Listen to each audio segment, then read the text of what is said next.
C'est un lien excessivement concret puisque depuis quelques années, je suis locataire d'un appartement dans un quartier de Genève qui est le quartier de Saint-Jean et j'habite rue de Devin-de-Village, qui est une des petites pièces en un acte de Rousseau pour lequel il a également composé de la musique. Et puis dans ce quartier, les rues attenantes, c'est la rue du Contrat Social, il y a le sentier du promeneur solitaire, la rue des Confessions,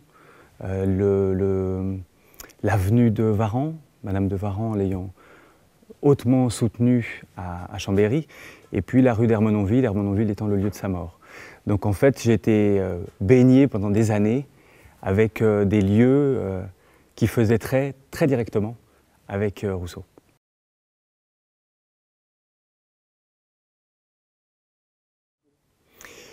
Ben, c'est toujours capital quand même d'entretenir la mémoire, le patrimoine, de raviver comme ça la connaissance.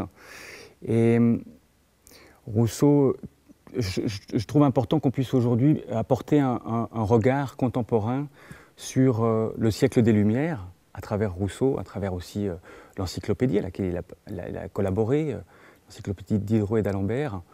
Et ce que je trouve fascinant, c'est que c'était quand même une période où la pensée circulait à travers le monde, et d'une manière fulgurante. Et ses écrits ont servi jusqu'au fin fond de l'Amérique du Sud à des révolutionnaires qu'il a aidés d'une manière indirecte, mais à penser pour eux, à construire leur vie. Et que je trouve qu'aujourd'hui, c'est l'image qui circule dans le monde. Donc là, c'est peut-être l'occasion de refaire du fond et de revenir sur de la pensée.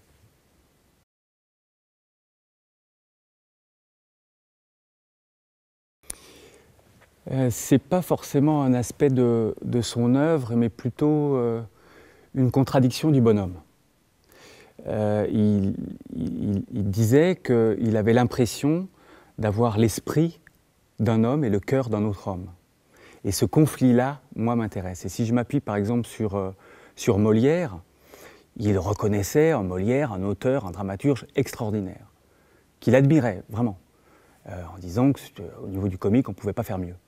Et puis d'un autre côté, il dit, oui mais bon quand même son œuvre, c'est l'école du vice et de la vertu, il s'ingénie à tourner en ridicule la bonté, la simplicité, et à mettre en avant la ruse, le mensonge.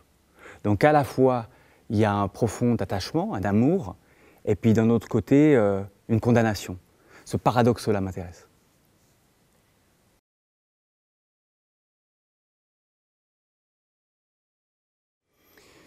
Ben, d'une part, de revenir auprès d'un penseur, un écrivain, bien sûr, un compositeur, un musicien, mais surtout un penseur, un philosophe. Et que je parlais du Devin du Village tout à l'heure, qui est une pièce que je n'ai jamais lue. Je ne la connais pas.